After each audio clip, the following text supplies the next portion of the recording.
सवाल लिखें, 5 gram ice, 5 gram ice at 0 degree Celsius, 5 gram ice at 0 degree Celsius is mixed with 5 gram steam at 100 degree Celsius. What is final temperature?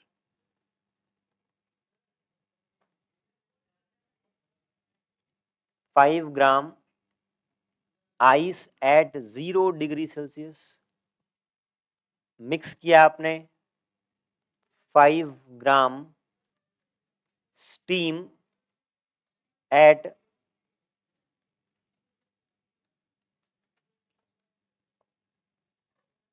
100 degree celsius. Final temperature क्या होगा ये आपको निकालना है।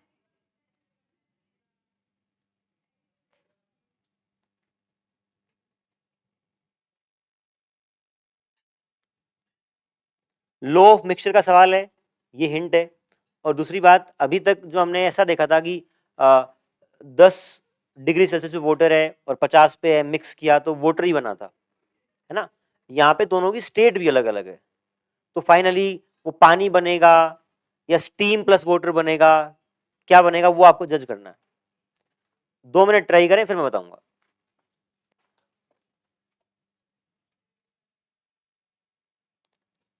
तरीका वही लगेगा, heat lost equal to heat gained.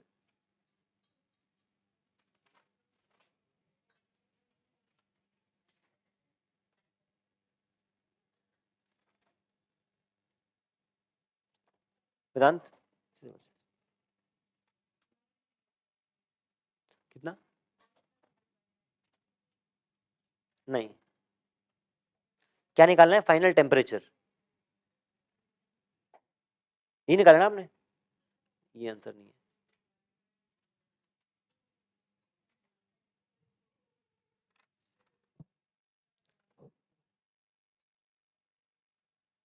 देख ले भाई एक बार। अच्छा,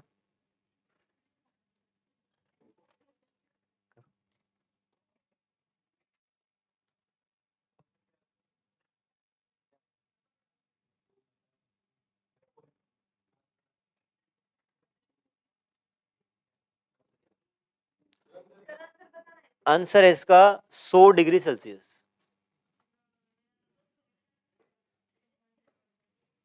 करें अब, देखिए आप, जब आपने water at 10 degree Celsius and water at 50 degree Celsius को मिक्स किया था, ये पक्का पता था कि वाटर को मिलाने पे टेम्परेचर 10 और 50 के बीच में कहीं रहेगा और वाटर ही रहेगा। हमें सब्सटेंस की फाइनल स्टेट पता थी। अब यहाँ पे आइस और स्टीम, तो आइस प्लस वाटर रहेगा, सारा ही वाटर रहेगा, स्टीम प्लस वाटर रहेगा, स्टेट फिक्स नहीं है। बहुत इंपॉर्टेंट सवाल है। ऐसे केस में आप क्या मानेंगे, इन दोनों को एक आपका जो भी मन करे वहां पर एक कॉमन स्टेट में मान लें। इसको मैं यहां लिख रहा हूं एक बार, 5 gram steam at 100 degree Celsius. आप ये माने दोनों को मिला के फाइनली ये बन जाएगा 10 gram water at 0 degree Celsius. ऐसा मान लिया। ऐसा मानने पे आप ये बताएं, ये वाला सब्सटेंस हीट गेन करेगा या लूज करेगा? ये वाला, अगर इसको यहां पहुंचना है तो ये सब्सटेंस हीट गेन करेगा या लूज करेगा? गेन करेगा। और ये यहां पे ये लूज करेगा। ठीक है, तो यहां पे हीट कितनी गेन करेगा वो चेक करते हैं। आइस 0 डिग्री पे ही थी और 0 पे आपका वाटर बन गया है, तो 5 ग्राम आइस यहां पे आई होगी। ये जो 10 लिखा है मैंने, यहां पे यहां का तो 5 ग्राम ही आया है, 10 ग्राम उसका आया है। तो हीट गेन बताएं कितनी हो जाएगी? Delta Q equal to, formula क्या लगेगा यहां से यहां तक का? हाँ जी, यहां से यहां आना है, डेल्टा क्यू का फॉर्मूला क्या लगाऊं आदित्य? हाँ तो ml है ना, क्योंकि स्टेट चेंज नहीं हो रही है। m इंटू एल, m कितना है 5, l कितना है, तो 400 कैलोरी हीट यहां पे आपकी एब्जॉर्ब हो जाएगी। ठीक, यहां पे देखिए यहां से यहां आने में हीट लॉस्ट होगी, हीट लॉस्ट कितनी हुई, हाँ जी एम एस डेल्टा टी आप कह रहे हैं, बताएं भाई ठीक बोला क्या इन्होंने, नहीं तो बताएं क्या अंतर आएगा, एम एल आएगा। शाबाश, दो पार्ट में ब्रेक करके करेंगे, कैसे, 100 डिग्री स्टीम को पहले 100 डिग्री वाटर बनाएंगे, वहां पे क्या लगेगा एम एल, फिर 100 डिग्री वाटर आ गया है और उसको 0 डिग्री बनाना है तो एम एस डेल्टा टी, तो एम एल यहां पे डेल्टा क्यू हो जाएगा M L plus M S delta T, M कितना है 5, एल कितना है 540, मास 5s1 डेल्टा टी, सो बताएं कितना आएगा सोल्व करके,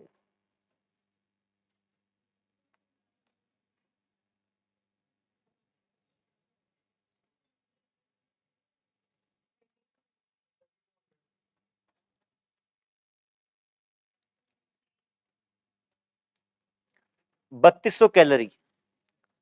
अब देखें ध्यान से, हमने इस स्टेट को माना कि 10 gram water at 0 degree Celsius बना लिया, तो यहां से इतनी हीट क्या हुई, उसने लूज करी, इतने गेन करी, एज अ होल सिस्टम से बाहर ना तो हीट आ रही है ना जा रही है, तो ज्यादा लूज कर दी है ना, लूज ज्यादा की है, इन दोनों का डिफरेंस कर लो एक बार, कितना आया 2700, 2800, तो 2800 को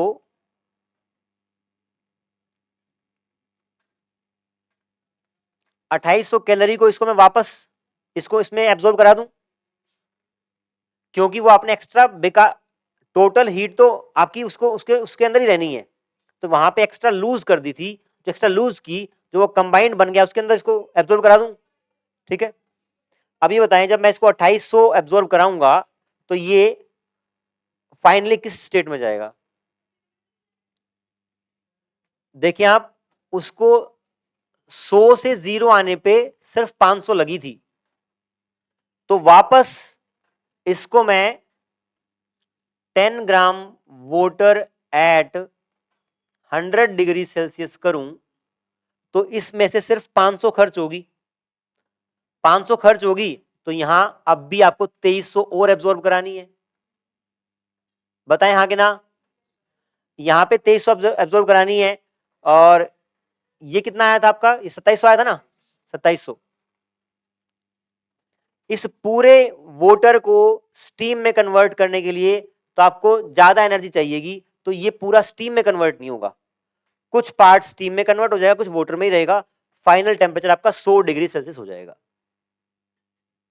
नहीं समझ में आया, कहां नहीं आया बताएं, पहले ये बताएं, इसने हीट गेन करी, उसने लूज करी 3200, बच गई 2800, 2800 को वापस एब्जॉर्ब कराऊं, है ना, 2800 एब्जॉर्ब कराऊंगा तो आप देखें, बल्कि 2800 नहीं, 2800 तो ठीक है, जब इसको आप 0 से 100 लेके जाएंगे तो delta Q equal to M S delta T करेंगे, तो यहां पे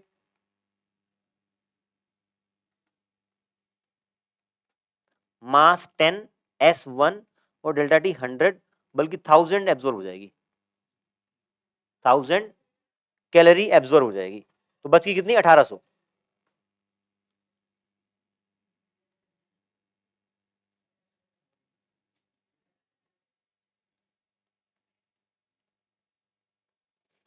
इस 2800 में से 1000 कैलोरी इसको 100 0 डिग्री वाटर से 100 डिग्री वाटर पे ले जाएगी, कितनी 1000 कैलोरी, तो 2800 में से 1000 खर्च कर दी, बच कितनी कितनी 1800। अब आप ये चेक करें, क्या ये इस 1800 जो कैलोरी है इस पूरे वाटर को स्टीम में कन्वर्ट कर सकती है, क्या कर सकती है, कैसे पता करेंगे, फॉर्मूला लगा लें। अब आपका मास 10 ग्राम है, m इंटू एल करें, m इंटू एल करेंगे तो मास 10 है, l आपका 540 है, आपको 5400 कैलोरी की रिक्वायरमेंट रहेगी इसको पूरा स्टीम में कन्वर्ट करने के लिए। तो आपका फाइनली क्या रहेगा, इसका मतलब पूरी इतनी हीट है नहीं आपके पास, तो वोटर प्लस स्टीम रहेगा, और जब भी वोटर प्लस स्टीम रहेगा तो आपका 100 डिग्री सेल्सियस ही रहेगा। सबको क्लियर है? किसी को भी पूछना है पूछ सकते हैं, कल आते ही यही सवाल कराऊंगा, बताएंगे उसको पूछना है।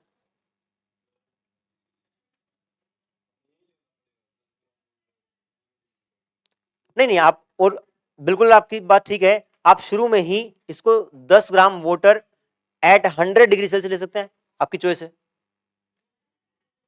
एक बार सब लोग, यहां तो ये पता लग गया कि 100 डिग्री सेल्सियस पे आ रहा है, सब लोग ऐसा करें, इस सवाल को एक तरीके से और करें, जैसे ये बोल रहे हैं कि जो आपने कॉमन माना है ना, ये कॉमन, इसको आप 100 डिग्री वाटर मान के ले लो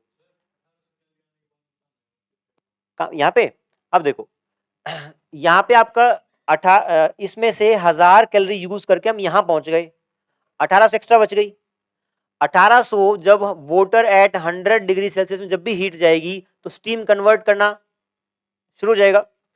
स्टीम में कन्वर्ट होना जब शुरू हो जाएगा तो आपको ये चेक करना है क्या ये हीट सब्सटेंशियल है to convert this water completely into steam. कैसे चेक करेंगे, m इंटू एल लगा के।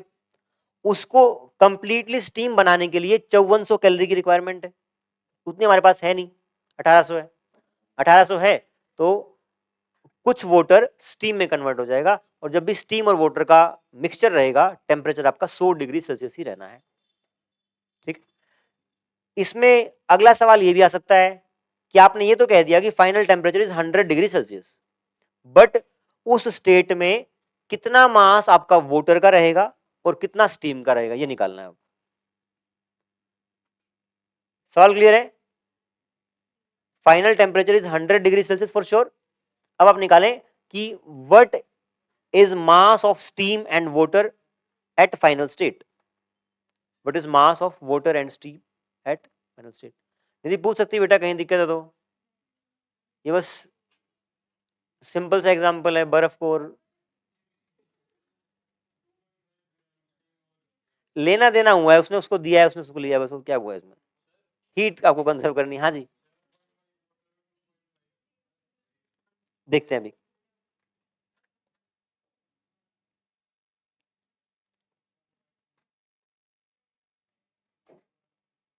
कहाँ निकालना है,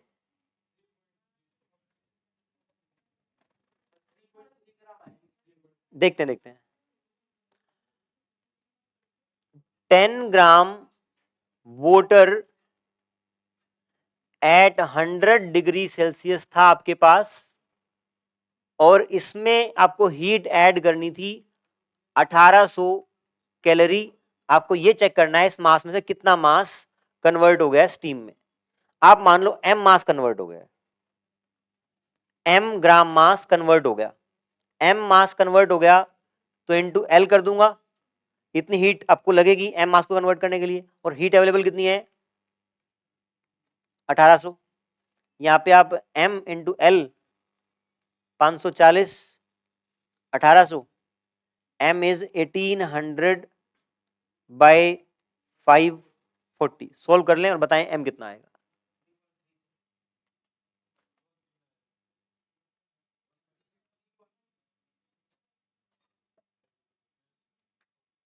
अठारह एकम 18, 18 तिया 54, 3.33। ये आपकी स्टीम आ गई है, और 10 टोटल है तो बचा हुआ क्या आ गया, गुड, ये स्टीम आई आपकी। बताना दोबारा, दोबारा बताना। ये बताएं, यहां तक आप मेरे पेशेंस को देखो यार, कितना मतलब गजब पेशेंस है ना कि नहीं है?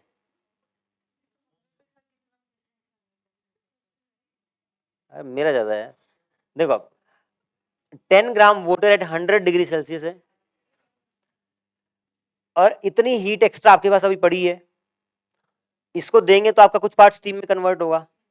10 ग्राम में से कितना कन्वर्ट होगा ये नहीं पता, लेट से m मास कन्वर्ट हो गया। m मास को कन्वर्ट करने के लिए m इंटू एल हीट देनी पड़ेगी, क्योंकि आपका वाटर से स्टीम बन रहा है ना, 100 में आपका स्टेट चेंज हो रहा है, टेम्परेचर नहीं बदल रहा, तो m/l करेंगे, m/l कर दिया, और हीट अवेलेबल कितनी है, इतनी है, तो यहाँ से m आ गया कि कितनी आपकी स्टीम बनेगी, बची हुई आपकी क्या हो जाएगी, वाटर हो जाएगा। m वाटर इज 6.66 ग्राम,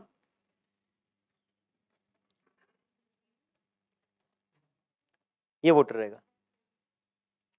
इसी सवाल को एक तरीके से करोगे, नहीं करोगे, मना कर रहे हैं, ठीक है मना कर रहे हैं, तो ठीक है, बिल्कुल आपकी बातें सर माथे, आगे बढ़ते हैं। आप इतना स्लो चलने देते हैं, चैप्टर तो बचा ही रह जाता है काफी सारा।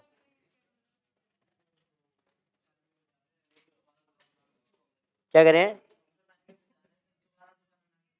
Thank you for your concern. यहाँ पे हाँ आप कर लें, करना चाहें तो।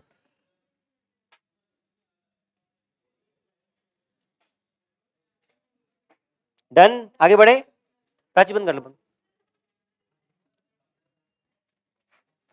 हाँ जी, अगला टॉपिक है मोड्स ऑफ हीट ट्रांसफर।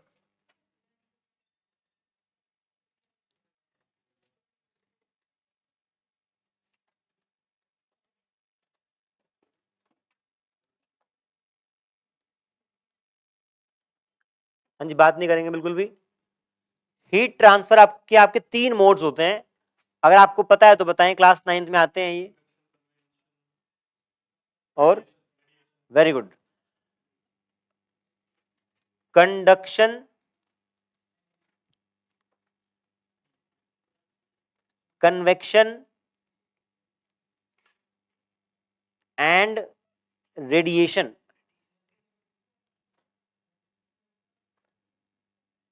किसी को आइडिया है, मतलब एक बॉडी से दूसरी बॉडी में हीट ट्रांसफर किन किन तरीकों से होती है? वो 3 तरीके ही हैं। किसी को भी ध्यान में है कि ये इस तरीके में ऐसे होता है, इसमें ऐसे होता है? बताएं, कंडक्शन बताएं आप।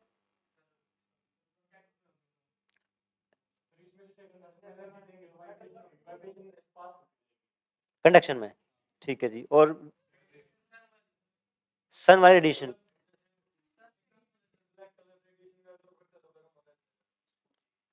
ठीक है आप, है ना, देखिए कंडक्शन देखें आप, इसका एग्जांपल देखें एक बार। एक लेट्स से ये एक मेटल रोड है,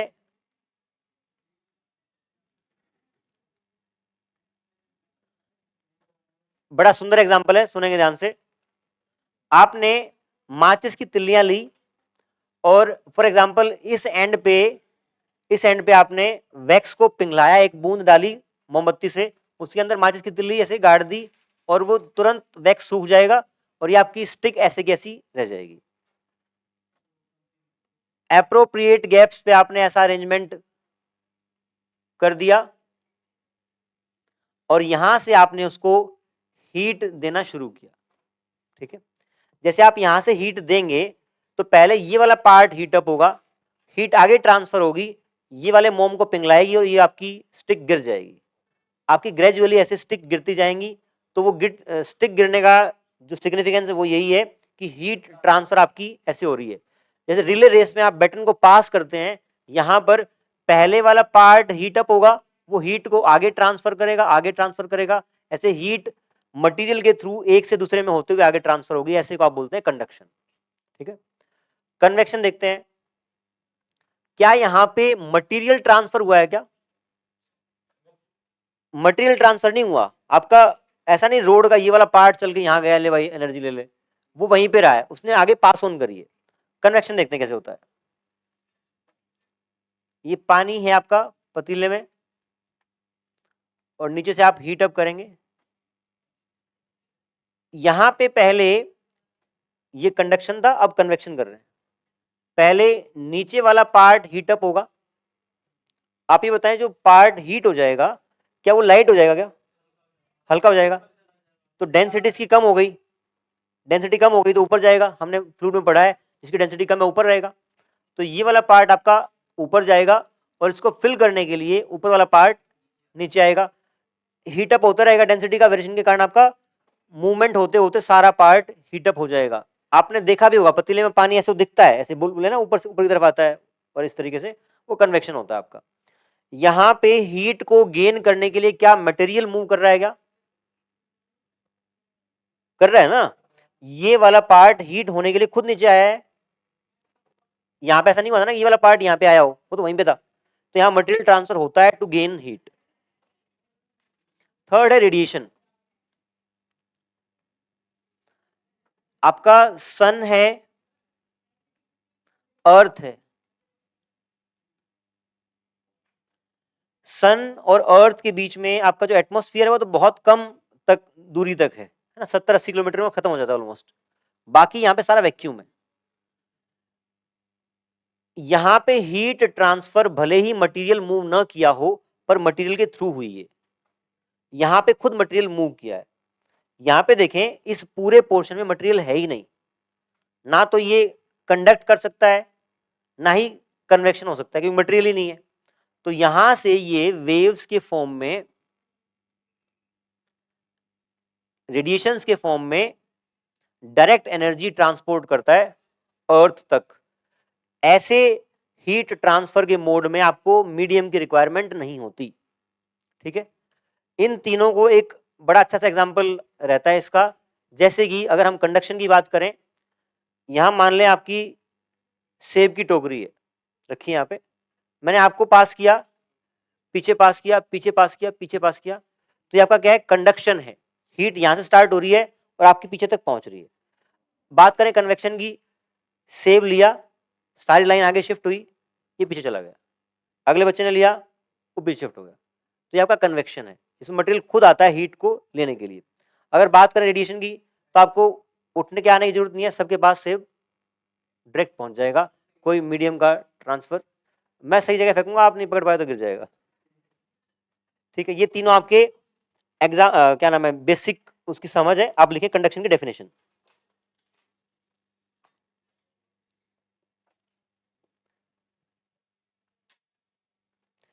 the conduction by which the conduction, the process by which heat is transferred from hot part to cold part of a body. Heat is transferred from hot part to cold part of a body through transfer of energy from one particle to another,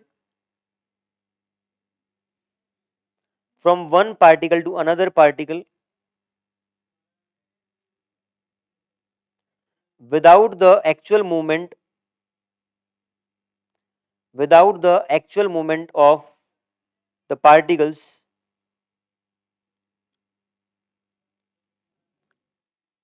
from their equilibrium positions, without the actual movement of particles from their equilibrium positions, is called conduction.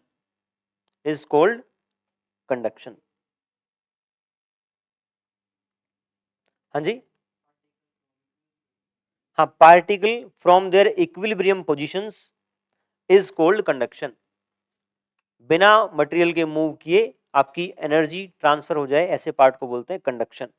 ठीक, इसकी applications या examples note करें। Cooking utensils of metals have wooden handles. Cooking utensils of metal have wooden handles. ऐसा क्यों? हाँ, would का conduction बहुत poor है, एक साइड से आपका भले ही हीट आ रही हो तो आपका कंडक्ट नहीं करता, पास ऑन नहीं करता, इसलिए। ठीक है, और आप लिख सकते हैं, सेकंड पॉइंट लिखें, ice covered in Ghani bags. मतलब बोरी है, अंग्रेजी में बोल रहा हूं थोड़ा सा घुमा के, गनी बैग्स मीन्स बोरी।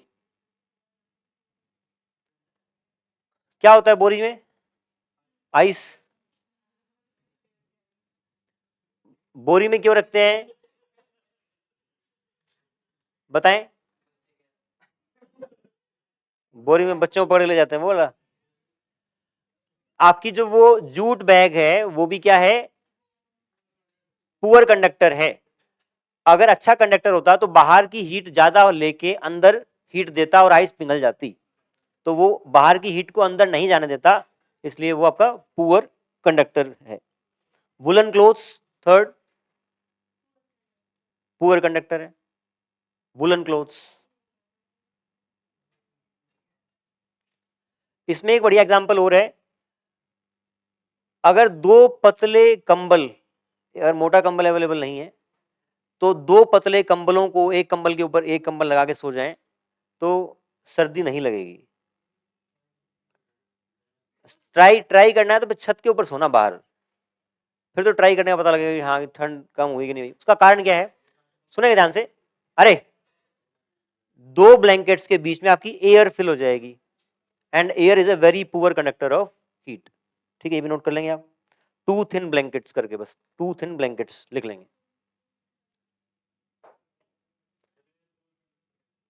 एयर आपकी कंडक्ट नहीं करती है हीट को उस तरीके से, जैसे आप ऐसे ना मेटल कर लेंगे ना, फॉर एग्जांपल अगर मैं यहाँ पे, सुन ध्यान से, हाँ जी, हेयर ड्रायर तो वो तो हीट करके छोड़ते हैं उसको। फॉर एग्जांपल सुन ध्यान से, यहाँ पे मैं आग जलाऊं और तू वहां बैठा है, तो वो पहुंचेगी तेरे पास तक? नहीं पहुंचेगी। अब क्या करूं मैं, यहाँ पे एक लोहे की रोड है, एक एंड तेरे पास है उसका, एक एंड मेरे पास है, यहाँ से हीट कर दिया, अब पहुंच जाएगी?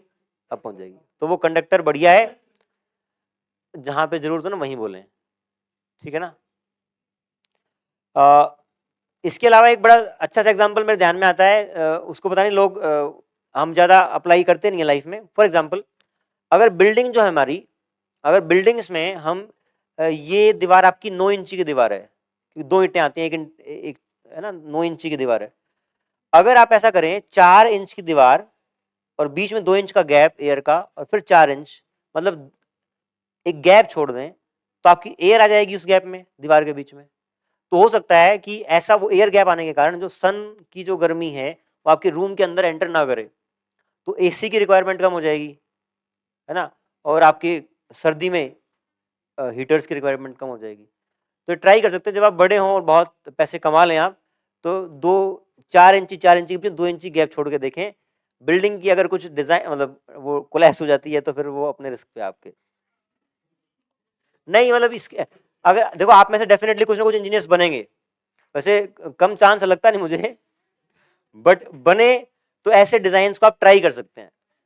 ठीक है, इतना ही करें आज।